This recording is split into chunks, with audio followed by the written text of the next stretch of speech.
welcome to another edition of Fellowship of the Swords. Tonight we're going to talk about residual hauntings. And that's a term that comes again from the scientific community more so, who does not believe in intelligence behind a haunting or disembodied spirits or an afterlife. So you got to be careful.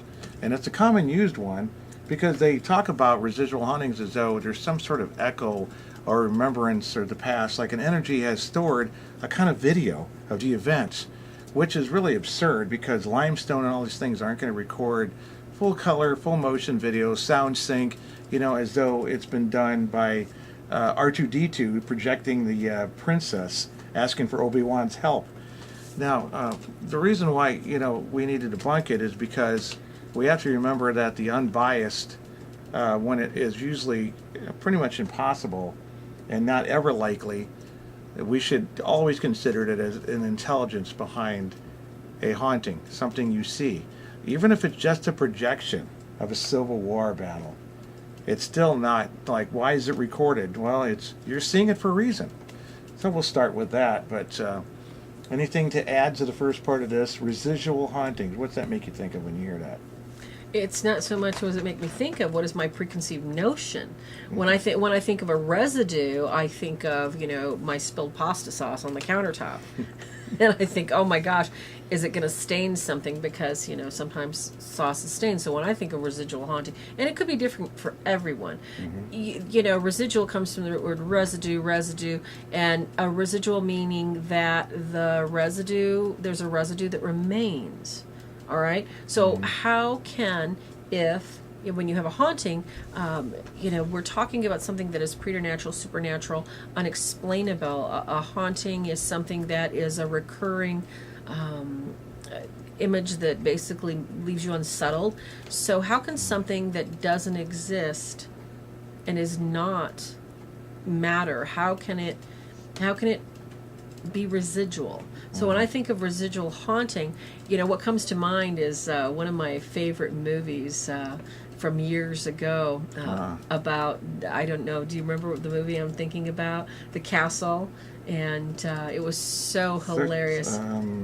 Yes. 13 Ghosts? Not No. 13 Ghosts, no. It was the funny one with Peter Canterville O'Toole. Ghost? No, Peter O'Toole. The Ghost, no, Mrs. Murrah. Ghost of Mrs. Murrah? No, that was a beautiful, beautiful right. haunting love story. But Peter O'Toole. Peter O'Toole was hilarious. And Steve Guttenberg, Oh, yeah. where, yes. Something about honeymoon or something? where he met that ghost. It was so romantic. Ghosts are not romantic. And they don't sleep with you. And they don't kiss you. But that is, you know, most That's people what think... succubists do. Exactly. That's what they think of as a residual haunting. Is like, you know, the ghost in the movie was basically performing the same function. She was getting murdered night after night after night, you know, at 12 a.m. So when people think of residual hauntings, this is what they think of. Is it's something that recurs. And what I've seen in a lot of the older homes that people think and know that there's something there of a haunting when they smell rose water, or they smell eucalyptus, or they smell, you know, the same brandy the person drank at a certain place. That is the closest thing that people can actually relate to an actual residual haunting. When what I know about residual hauntings is basically, number one, I don't believe in residual hauntings. Okay. I don't We're believe always in on the them. same page here. Meanwhile, I don't that's believe- why I married you.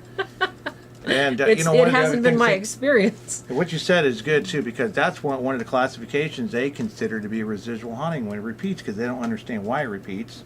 I guess we can talk about that. But first thing I wanted to say was one of the classifications is it's not interacting with you. It can't interact with you at all. They think that because it's not interacting with you, and it's not even interacting with the environment, it's going through walls where, you know, doorways once were in a castle. It's going up, ascending up staircases that don't exist anymore. And it's in its own realm. And then you find out that the castle actually used to be laid out in a way the spirit is walking around the house. So they say, well, you know, just because it's not interacting, it must be some sort of playback computer And a very hologram. important point to make here is, you know, whether you ascribe to faith or religion or not, no exorcism will get rid of it. No prayers will get rid of it. There are many, many cases of monasteries being built on graveyards. And, Well, not no prayers. We don't know. They might offer a lot of masses. They might offer a lot of masses, Yeah. and it goes away over time. But no, that's one of the biggest things is that you cannot exercise a haunt. Yeah, you that can't rebuke is it because it's repetitive. not, that kind of thing is usually not It's an not evil negative. spirit. It's, They're there. it's not demonic. In that classification we call a purgatory spirit, which we're trying to avoid because it's so Yes, we're trying to avoid that. it's so tarnished by its definition. Yeah, the And there's so much topical more. name. Yeah. There's so much more to understand about pure spirit. And since we don't exactly have, the hotline, we can say, okay, God, why is there a spirit over there?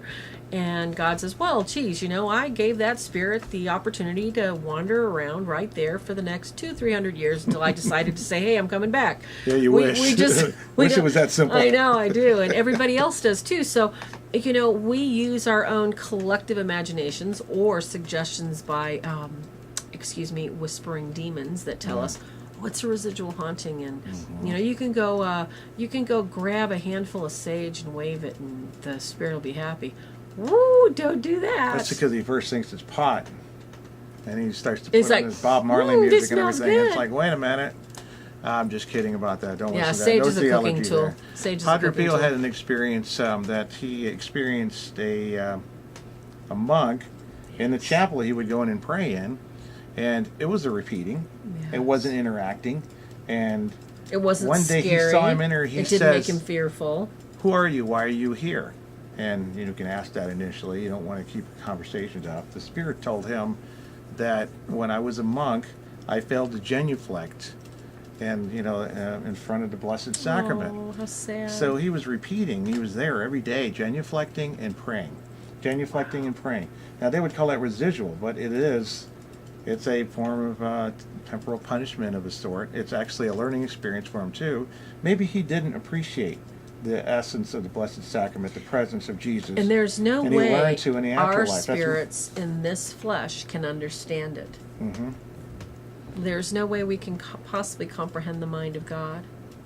I've heard suicides are they used to use the word doomed to repeat. It's an old expression. Goes Suicides back are way, not way. doomed to hell, so don't let anybody convince you they are. Sometimes they disrespected their life to the point where they experienced a suicide on a daily level for a time period as sort of to understand, to respect your life and understand what you did. And whatever the reason, that's just one, we can say one description of it. It doesn't necessarily mean it's true, but some of the ones came directly from experiences, what to say, the church mystics and all that, which give us a lot of light. But I think that wraps it up for this topic. And, we can add two more things about ghosts. Residual spirit is not spilt milk or spilt nail polish. It's not, it doesn't work that way. There is an intelligence behind it. There's Anytime you see it. intelligence behind every spirit, and we will get into that more. And our final thought always is, the battle's already been won. Satan's already been crushed, and we're here to help you fight the good fight in any way we can. So don't forget to go to our website, Ken. Tell them about it.